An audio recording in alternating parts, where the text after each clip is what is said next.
Propongo, por supuesto, abordar este tema que ha dominado estos últimos días y que tiene que ver con esta inmensa tragedia de una cosa que nos sacude a todos, esta situación que se vivió entre Chihuahua y Sonora y que ha generado, bueno, toda una serie de circunstancias. Para empezar, la sacudida de ver nuevamente, y digo nuevamente porque tristemente en el país hemos vivido y sabido de asuntos de este calibre en otros momentos, en otros años, en otros lugares. La espiral de violencia en México incluye escenas como esta. Muerte de seres humanos, hombres, mujeres, niños, adolescentes.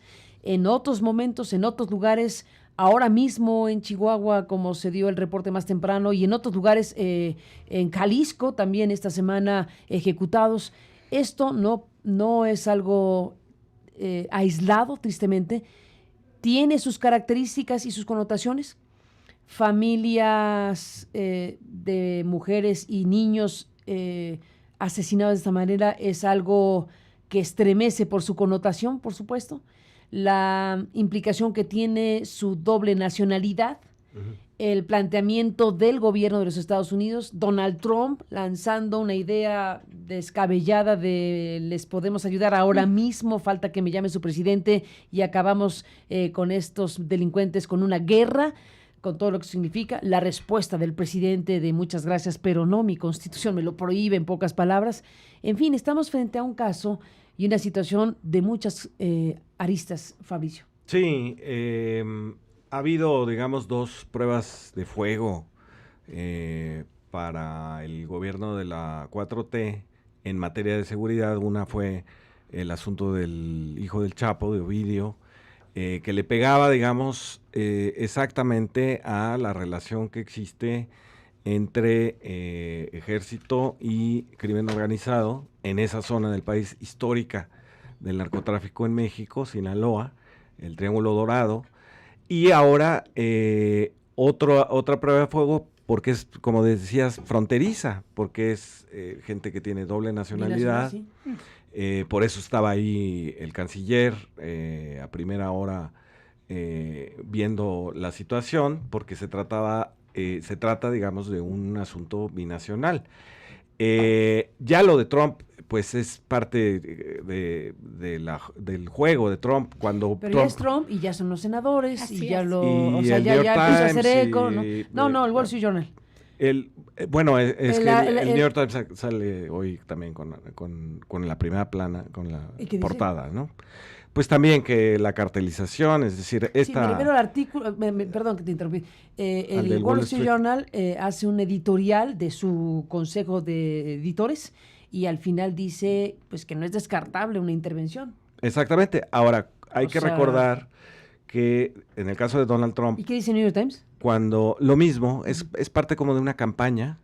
Lo que digo es, cuando Donald Trump habla de política exterior, siempre está hablando de política interna. Siempre. Y entonces, aquí es para reclamarle una vez más a los demócratas que no pasaron los recursos para el muro fronterizo. Pero estamos, México ya con dos temas, digamos, el tema de migración y este tema, se convierte otra vez en una de las banderas de disputa entre el Partido Republicano y el Demócrata rumbo a la elección del año que entra, que falta un año, nada más, y un impeachment en medio. Entonces, hay que entender esto así. Ahora, la campaña en México a favor de que intervinieran los Estados Unidos fue absolutamente delirante, pero sí tuvo un origen robótico, como demostraron, como otras cosas, y se demostró, digamos, ahí con los mapas estos que hacen, que sí fue impulsada la idea artificialmente de una cosa que para todos los mexicanos es una afrenta, ¿no? Que es aceptar una intervención de los Estados Unidos con ese motivo. Pero por otro lado, efectivamente, la estrategia de pacificación del país va lento, era lo que decíamos afuera, ¿no? Afuera del aire, Ana Lili y yo conversábamos sobre esto, ¿no? las piezas que faltan por embonarse para la pacificación, para empezar la pacificación del país, todavía no están en su sitio. Y ahí, por ejemplo, yo le tendría un reclamo al Senado de la República, porque pasaron la legalización de la marihuana hasta abril. ¿Quién sabe con qué motivo, con qué cálculo? Después de una reunión, me dicen, entre Ricardo Monreal y las farmacéuticas. Entonces me parece que no están muchos de la 4T a la altura de lo que se necesita, de los reclamos de justicia del país, de los reclamos de pacificación en el país, y fue muy lamentable lo que ocurrió con la familia Levarón, ¿no? Lo que ha ocurrido con la familia Levarón es un recordatorio de la condición de violencia, de criminalidad que hay en varias zonas del país. Tenemos esta zona abandonada de Chihuahua, de Sonora, tenemos hacia Tamaulipas lo que ocurre en la frontera chica con los Zetas o el Cártel del Golfo, tenemos en Michoacán lo que pasa en Tierra Caliente, y son recordatorios del nivel que ha alcanzado por muchos años la criminalidad en México, y tiene que ver con la falta de medidas de estrategia desde hace muchos años para atacar la parte medular del crimen organizado, que es la estructura financiera. Esto fue una de las fallas que se tuvieron en anteriores administraciones, y ahora se discute, por ejemplo, el darle más dientes a un área tan medular como la unidad de inteligencia financiera, pero encontramos de nuevo la resistencia de una parte del Congreso. Se pospuso. Así es, se pospuso. Y esas son las partes clave. Igual que los partidos políticos. En efecto, entonces esas son las partes clave que en realidad podrían hacer la diferencia para combatir el crimen organizado, no de manera frontal, a punta de balazos, como ha quedado demostrado que es un fracaso, ya lo hemos experimentado, y no hubo un solo grupo criminal que se desmantelara a partir de esas estrategias fallidas. Y cuando se se hacen planteamientos de cortar de tajo la raíz del problema, que sería precisamente con el tema financiero, se ven obstáculos como esto, o lo que se planteó en el tema de las facturas falsas, por ejemplo, que las facturas falsas son una herramienta que ha usado el crimen organizado también para lavar dinero, para mover dinero. El concepto que debemos tener claro es que el crimen organizado no es solo el que ataca, el que hace emboscadas, el que hace incursiones desafiantes como las que hemos visto, sino quienes mueven ese dinero, y que aquí es una parte importante que el gobierno de Estados Unidos sí debe atacar en su territorio.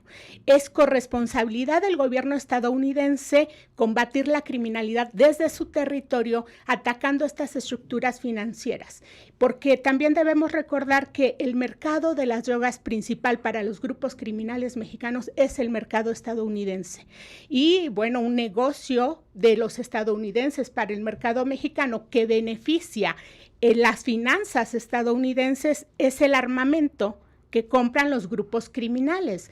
Si hay manera de que el gobierno de Estados Unidos colabore, si es que esa es su decisión, si es que ese es su verdadero espíritu, pero lo que tenemos en realidad es una manzana envenenada que viene por parte de Donald Trump en este ofrecimiento, y por supuesto el cómo capitalizar tragedias en su propio beneficio frente a una investigación que estaría enfrentando el impeachment, pero además una posible reelección, que él lo mira todo con este... No, es tremendo, porque es tan brutal la escena, son tan brutales las imágenes, que para un discurso de esa naturaleza tiene un impacto inmenso. Claro, en un público que está horrorizado, como nosotros estamos horrorizados a nuestra manera, estamos horrorizados todos de estas imágenes, desde luego, y de la acción criminal en contra de bebés y de mujeres.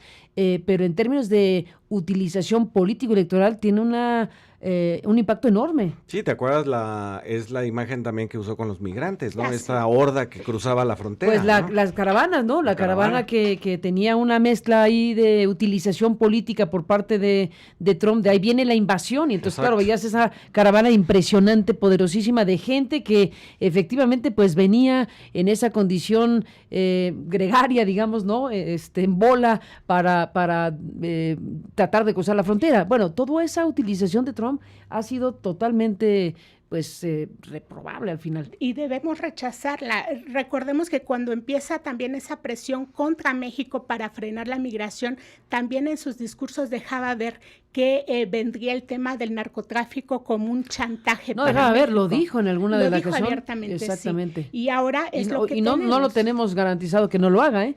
Después del tema Levarón, pues en algún momento si necesita Trump apretar a México por otra cosa, va a decir, si no hacen tal o cual cosa, pues cómo verían de nuevo los aranceles. Exacto. ¿Por qué no lo haría de nuevo si obligó a México Tienes armas, a sí. tomar una política migratoria distinta a la originalmente planteada? Porque esa es la realidad. Estamos usando a la Guardia Nacional para frenar la migración en el sur y recibir a los que piden asilo en Estados Unidos, y esa realidad está ahí, inocultable, es algo que México se vio obligado a hacer bajo amenaza. Este evento de Levarón pues hace obligado pensar ese escenario. Obligó a México a que de alguna manera modificara su propia agenda de seguridad interior, porque precisamente la Guardia Nacional es un cuerpo que estaba concebido para frenar las amenazas a la seguridad interna. Ahora tenemos la mayor parte de la Guardia deteniendo la migración por presiones del propio Donald Trump, y por otro lado tenemos este impacto de la criminalidad realizando este tipo de ataques. No es tan sencillo como decir sí, que se acepte. Primero estaríamos hablando de una injerencia. Estaríamos hablando de algo que va contra la Constitución, contra la propia no, pero a ver, soberanía. Sí, pero que se acepte que, si leemos el tuit, es le mando al ejército y hacemos la guerra. O sea, a ver, ¿qué estamos hablando? En ese sentido era... mira, ahí está el tuit famoso, ¿no? Este es el tiempo de que México, bueno, junto con los Estados Unidos, bueno, guerra con mayúsculas, ¿no? Así es. Y dice, Borrar solo falta... de la faz de la tierra a ver, a los carteles Fabricio, de la droga. Vas de nuevo. Borrar de la faz de la tierra a los carteles de la droga. Nada más estamos esperando una llamada del gran y nuevo, que no está nuevo, presidente. Evidentemente está... Y le llamó, ¿no? O sea, el presidente dijo, muchas llamó. gracias, que amable. Así es. Entre otras cosas, Yo mi tengo otra constitución... estrategia, No, además, la además. constitución se lo prohíbe. Se lo prohíbe, y además, bueno, tiene otra estrategia, que es la de la pacificación. Ya explicó aquí mismo, perdón, Fabricio, José Ramón Cosío, que le tocó reaccionar, digamos, o comentar, no reaccionar, comentar justo este tuit. Entonces hizo un análisis jurídico de la única posibilidad que existiría o ha existido en México de que ingresen tropas extranjeras con permiso del Senado. Y entonces ocurrió en tiempos de días que se les permitió pasar para su propia estrategia local, para rodear un asunto, etcétera, no para tomar posición militar en México, sino como de paso. O sea, está especificado la extraordinaria situación que tendría que ocurrir para que México dejara pasar tropas, pasar de ladito, pero esto que está planteando Trump es una incursión militar en México. Eso desde luego no está puesto en la ley. No, y yo creo que ahí lo que dicen Ana Lilia Tendría que ser una invasión. Es básico, es decir, A ver, espérame, abiertamente con esa invasión. campaña que está en Estados Unidos, Invádanos. sí, es que es Lo tremendo. que ocurrió en Lo que Siria. estamos oyendo en voz de senadores y de algunos artículos editoriales, etcétera, es sí se justifica que haya una incursión desde Estados Unidos. A ver, si la hubiera, tendría que ser por encima de la ley mexicana De la y tendría que Constitución. ser ahora sí que la invasión de allá para acá, lo cual ya sería inaudito, desquiciado e inaceptable. Desquiciado, y que, bueno, finalmente... Pero tenemos un cierto presidente en Estados Unidos que tiene ciertos perfiles, ¿no? Y la verdad es que tenemos aquí, los que trajeron a Maximiliano siguen aquí, es decir, No, pero hubo- ¿cómo crees? hubo ¿Quién va a decir que expresiones- sí? ¿Tú crees? Lili Téllez, Es que la senadora. cuando planteamos esto Ay. es porque en redes sociales y se han hecho expresiones A ver, ¿por qué dijiste públicas. eso? Porque Lili Téllez tuiteó una respuesta a Trump diciendo, sí, señor presidente, en inglés, bastante buen inglés. Sí, señor presidente, aceptamos la ayuda. Es decir, A ver, por eso digo Maximiliano. no, a ver, pero ¿qué ayuda? A ver, una cosa es aceptar la ayuda de ese tuit, que es una incursión militar. Otro territorio, no estoy defendiendo el tuit porque ni lo he visto, pero digamos, otro territorio es decir, sí debe haber colaboración de gobiernos frente a este tema y desde luego una corresponsabilidad, porque ese es otro asunto. La estrategia que se plantea o debe plantearse incluye, como lo explicó Buscalia esta semana, incluye una colaboración de agencias antimafia, de inteligencia financiera sin fronteras. Ese es el tema donde sí deben colaborar, Bueno, evidentemente. Ahora que lo mencionas, Buscalia dijo una cosa que a mí me pareció muy interesante. ¿Cómo puede ser que las disputas por el agua en Sonora y Chihuahua hayan creado una situación donde estos actos de violencia son la utilización de sicarios para resolver conflictos que tienen que ver con el agua, que tienen que ver con empresas contra comunidades, que eso es lo que estamos viendo por todo el país, ¿no? Es decir, sí hay, por ejemplo, en el caso de los periodistas asesinados, son periodistas que son activistas de movimientos en defensa del agua, en defensa del maíz, en defensa de para que no se construya no sé qué presa, para que no se lleve el agua a la cervecera, y matan al periodista que es, digamos, el activista que está o el informador. informando sobre esto.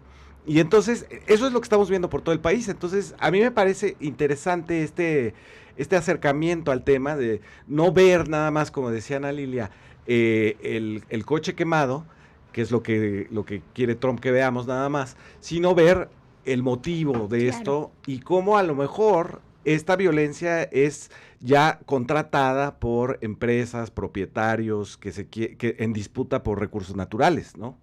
Que eso tampoco ha sido ajeno, el uso de especie de paramilitares también. Hay acuerdos binacionales firmados entre México y Estados Unidos en materia de combate al narcotráfico. ¿Qué dicen esos acuerdos? Bueno, son acuerdos de colaboración de trabajo de inteligencia, de trabajo que ayude a frenar precisamente en términos económicos el flujo financiero que tienen las organizaciones criminales. Actualmente no se podría hablar de combate al crimen organizado sin referirnos a los acuerdos internacionales que se han firmado en la materia, el propio acuerdo de Palermo, pero esto lo que significa es que los países van a compartir información que puede ayudar a eventualmente detener desde cargamentos de droga, desde dinero, congelar cuentas. Ese es el trabajo que se debía hacer de manera colaborativa, pero de lo que estamos hablando de este intento es precisamente una invasión, así es lo que se está planteando de manera velada. Imagínate, bueno, para hacerle justicia al tuit de Lili Téllez, vamos a leerlo aquí, Fabricio, si te parece, no en inglés, sino la traducción que se puede tener de este tuit de la senadora Lili Téllez, dice... respondiéndole al tuit de Donald Trump que acabas de traducir, donde dice, bueno, hacemos la guerra y desaparecemos de la faz de la tierra a los delincuentes, falta que me llame el presidente mexicano. Bueno, a ese tuit... A la manzana envenenada. A ese tuit de Donald Trump, que por supuesto el presidente dijo, con permiso, no la como. Bueno, a ese tuit, como lo mencionaste, vamos a hacerle justicia a lo que dijo Lili Téllez en esta traducción. Es una buena idea, presidente Donald Trump, como senadora de Sonora, donde tuvo lugar la matanza, dice Lili Téllez, creo que México debería aceptar ayuda de Estados Unidos para detener la violencia de los cárteles de la droga. En primer lugar, pido su ayuda para detener el tráfico de armas a mi país. Entonces, bueno, eso es lo que dijo Lili Téllez en su tuit en respuesta a Donald Trump. Bueno, pues así están las cosas, Fabricio, Ana Lilia. Desde luego vendrán momentos complicados en la relación México-Estados Unidos por lo que estamos viendo. Los programas de televisión, los editoriales, hay una muy importante, tú dijiste campaña, probablemente haya campaña de algún tipo promovida con razones políticas, también hay una genuina carga editorial de preocupación porque esas imágenes y tratándose de ciudadanos México-estadounidenses, pues obviamente la cobertura mediática es muy amplia. Así que esto va a durar un rato, evidentemente, y veremos qué va ocurriendo en el camino, porque, a ver, la gran exigencia, la primera exigencia, es que se investigue, se sepa qué pasó y se detenga a los responsables, porque eso es lo mínimo que se esperaría. Sí. Justicia, sí, ¿no? Yo creo que Así es. Lo más básico sería eso, y ahí es en donde entramos en el gran asunto de si en este momento la actual estructura de gobierno y de fiscalías está en la capacidad real de resolver este caso. Este y todos los casos. Pero empecemos por van... este caso, que es una prueba de fuego. Es una prueba de fuego por el carácter binacional, porque está en medio de el impeachment. Bueno, ya empezó, pero digamos las audiencias, el impeachment del martes será televisada ya para abordar a la opinión pública en este juego tan mediático que es la política en Estados Unidos, ¿no? Y el tema de México como migración ilegal, como narcotráfico y como supuestamente que somos los beneficiarios los únicos beneficiarios del Tratado de Comercio con Canadá y Estados Unidos, según Trump, va a estar en la agenda. Trump, y hay que ver los resultados de las elecciones locales en Estados Unidos. Trump no está débil para la elección. Y hay que tener ¿Y esto? una estrategia para enfrentar los ataques que va a haber durante un año hasta la elección de noviembre. Y los chantajes 2020. que pretenda imponer sobre México. Y bueno, para cerrar, hablando de colaboración, evidentemente el FBI va a actuar. Ha quedado planteado que el alcance y el tipo de colaboración que va a hacer el FBI lo va a determinar la Fiscalía General de la República, pero de que va a participar evidentemente el FBI y eventualmente otras agencias estadounidenses.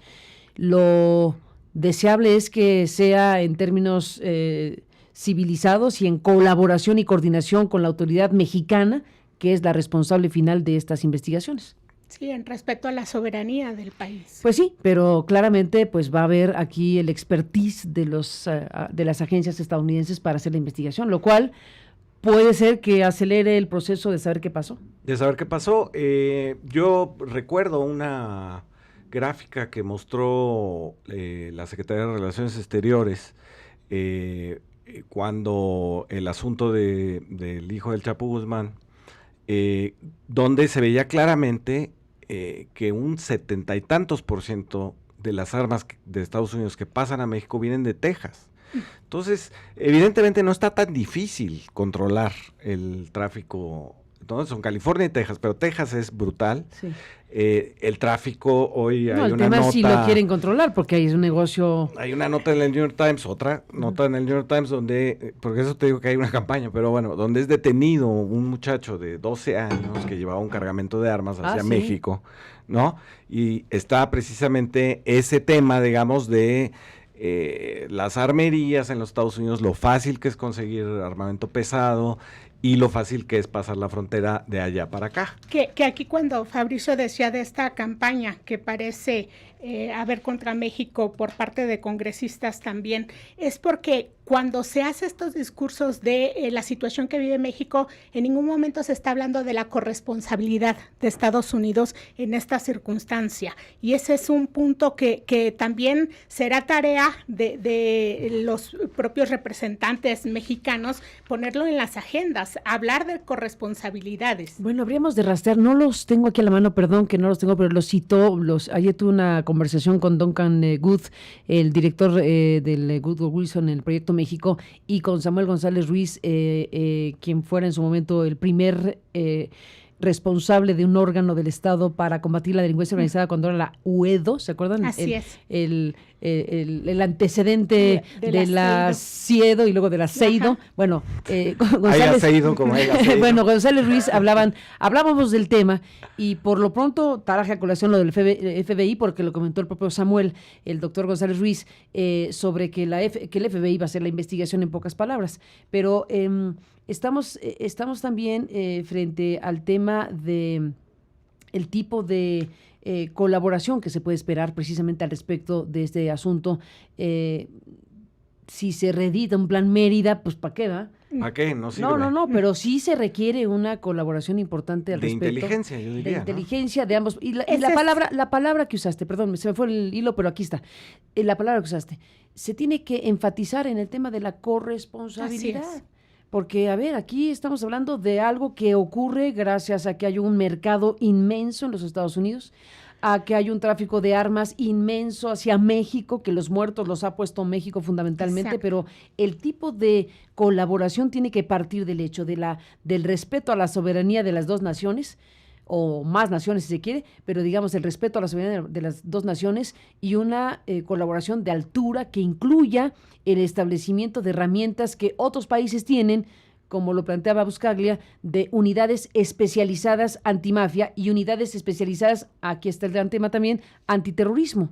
Porque aquí también está el asunto de cómo tipificamos estas acciones. Si se denomina esto un acto de la delincuencia organizada, tiene una connotación legal en el tema nacional y también internacional.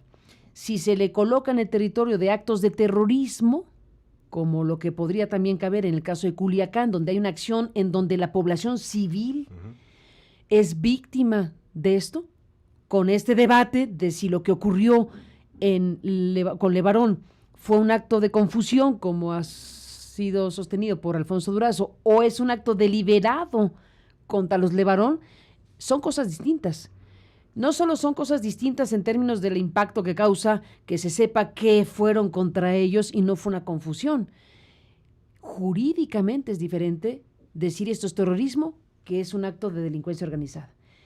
En términos nacionales y en el impacto internacional, porque cuando se dice es terrorismo, entonces los grupos o el grupo responsable de esta atrocidad en el ámbito internacional es procesado de otra manera.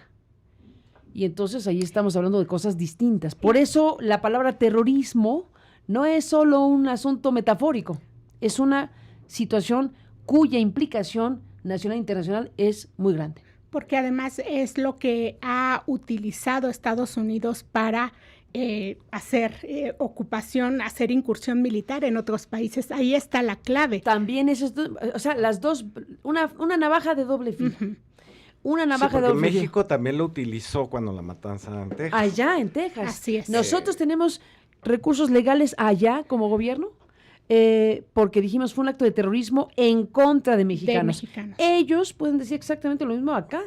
Y entonces la doble navaja es, si le ponemos terrorismo al asunto, pues activas internacionalmente otro tipo de colaboración. Sí, exactamente. Ya no sé si da para entonces justificar una intervención, que eso ya sería de locos. Es que es lo que se ha hecho, es lo que Estados Unidos ha hecho, donde ha hecho invasiones, este argumento del terrorismo. Y qué irónico resulta esto, porque el crimen organizado, el narcotráfico, tiene un antes y un después a partir de grupos como los Zetas, cuyos miembros se fueron a entrenar a Estados Unidos.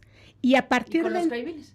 Con caiviles y en Estados Unidos, en Virginia. Que al final y lo que tenemos es un recrudecimiento de el sanguinario, de este tipo de atrocidades, que al final todo se reduce a que México sigue poniendo los muertos y las drogas fluyen para su principal mercado, que es el estadounidense, si es que el tema se trata de eso. Pues aquí se requiere un debate muy profundo, muy fuerte de la sociedad, por supuesto, en los medios y de la sociedad, pero del Congreso, del gobierno, para saber exactamente cuál es el mapa de cosas y cómo vamos a caminar en un contexto de esta naturaleza. Y ese debate de alto nivel de las instancias del Estado mexicano no se ve activado. Exactamente. Hoy el presidente de la República en la conferencia de la mañana decía, para calmar, digamos, ¿no? Decía, bueno, la delincuencia los homicidios no están en todo el país, están en algunos estados y en ciertas ciudades de los estados. O sea, Baja California no es completamente, sino es Tijuana, Chihuahua es Ciudad Juárez, así dio estos ejemplos. Pero lo que me parece que en un mapa más general del asunto, pensando, por ejemplo, en la visita de Alberto Fernández, de Argentina y de Rafael Correa, expresidente de Ecuador, a México, y este discurso de integración latinoamericana, que ahora empieza, como en el discurso de Alberto Fernández en la UNAM, empieza reconociendo que México es parte de América del Norte y que si va a haber colaboración va a ser con un México que está permanentemente poniéndole límites a los Estados Unidos y tratando de aprovechar esa relación para, por ejemplo, en el caso de Argentina, renegociar con el Fondo Monetario Internacional la deuda. Ese va a ser el papel de México en tanto haya elecciones en Estados Unidos. Y si hay una reelección de Donald Trump, ese va a ser el sexenio. Pues así están las cosas. Fabricio, Ana Lilia, a los dos, gracias como siempre por estar esta mañana de viernes acá. Vamos a hacer una pausa. Después de la pausa y un resumen de noticias, tenemos otras cosas importantes que les queremos presentar esta mañana, pero dejamos aquí la mesa. Gracias, Ana Lilia. Gracias, y Carmen. bueno, queda todo pues como cuerda de violín, dirían los clásicos. Así es. Esperemos que no nos ahorque. No, hay que hacer un gran debate nacional, una discusión viva, importante, para tomar, digamos, determinaciones frente a esto que desde luego es un antes y un después. Si pensamos que Culiacán era un antes y un después, Culiacán más Levarón es un antes y un después. Exactamente. Y lo que tú planteaste, Carmen, no es una cuestión solo del Ejecutivo, son temas que competen a toda la sociedad, son asuntos de Estado y como tal cada uno debemos ver de qué manera se participa en pro de esta cultura de la legalidad. Bueno, aquí me está pasando, Oscar, una nota de la BBC, fíjense, así como tema diverso. Ya, cerramos esta parte de la discusión. Está pasando aquí una nota que dice 500 años, está conmemorando los 500 años del encuentro entre Cortés y Moctezuma. Así era la Gran Tenochtitlán, la Venecia, el Nuevo Mundo, que deslumbró al conquistador español cuando llegó a México. Bueno, si queremos ir a las raíces de nuestra identidad nacional, pues 500 años de aquello. Sí, Cortés y Moctezuma. Se reunieron en una vereda que era la orilla del lago en ese entonces, que era Pino Suárez, ahí por donde está el Museo de la Ciudad de México ahora. El monumento. Ándale, sí. Exacto. Ahí se reunieron y hay una historia preciosa que creo que ya hemos contado aquí, yo ya la conté creo, tiendo a repetirme. No eres el único, o sea, Que es tampoco que, te sientas mal, ¿eh? Moctezuma lleva colibrís a la reunión con Hernán Cortés. Y Hernán Cortés pues ve unos pajaritos y lo dice en las cartas de relación. Pero extrañamente llevaba unos pájaros ahí muy bellos, muy chiquitos. Pero para Moctezuma eso significaba decirle a Cortés, en el código, digamos, cultural de los aztecas, pues, estos son los guerreros muertos. Estos son mis batallas, estos son mis victorias, ¿no? Esta es la valentía de este pueblo que tú quieres conquistar. Entonces, ese encuentro es maravilloso por eso, porque es el encuentro no deseado entre dos culturas que no se entienden mutuamente en sus códigos, ¿no? Para los mexicas resulta completamente extraño que los españoles estén tan preocupados por el oro, y para Cortés resulta extraño todo lo que hacen, como por ejemplo llevar pajaritos al encuentro entre Moctezuma y Hernán Cortés, ¿no? Moctezuma se la pasa dándole regalos a Hernán Cortés desde su llegada a Veracruz, que estamos celebrando este año, también, a principios del año se celebró, le manda regalos porque lo que está intentando no es congraciarse, sino decirle, mantente allá, ¿qué es lo que quieres? ¿Oro? Yo te lo puedo dar, pero no avances más. Está súper enterado de los movimientos de los españoles en todo momento. Hay que recordar que son muchísimos años, son 30 años desde la llegada de Colón a la conquista de México. Entonces, por supuesto, los mexicas están enteradísimos de cómo se mueven los españoles y tienen pues un problema para variar, México, ¿no? Que tienen una alianza de pueblos que defienden el altiplano, pero que sojuzgan al resto, y entonces por ahí se mete Cortés en esta alianza con los tlaxcaltecas que terminará en la conquista de Tenochtitlán. Oigan, ya no me da tiempo porque ya para otra mesa, pero nada más citando a Lucía Blasco, que es a quien estamos aquí citando de la BBC News Mundo, que es quien hizo esta nota de 500 años del encuentro entre Cortés y Moctezuma. ¿Cómo verían la discusión de lo que queda aquí en uno de sus sumarios?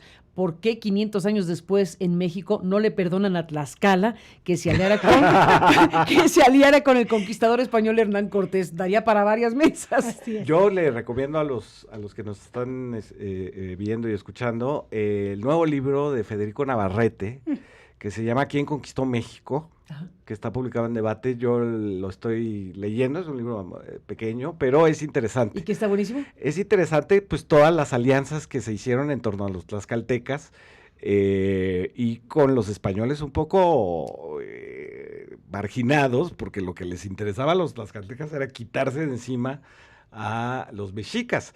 Y por supuesto Malinche, Marina, es la principal interesada, y por eso se convierte en esta mujer que no hay parangón en ninguna de las conquistas y colonizaciones de América, que es esta mujer que no solamente es la intérprete, sino que va jugando con los hilos de las alianzas para, pues, vengarse de quien la esclavizó en algún momento, ¿no? Pues ahí está, 500 años después seguimos discutiendo el tema. Nuestra Ana Lilia. herencia cultural. Exactamente. Finalmente. Gracias por estar aquí. Un abrazo. Gracias. Buen fin de semana, Fabricio.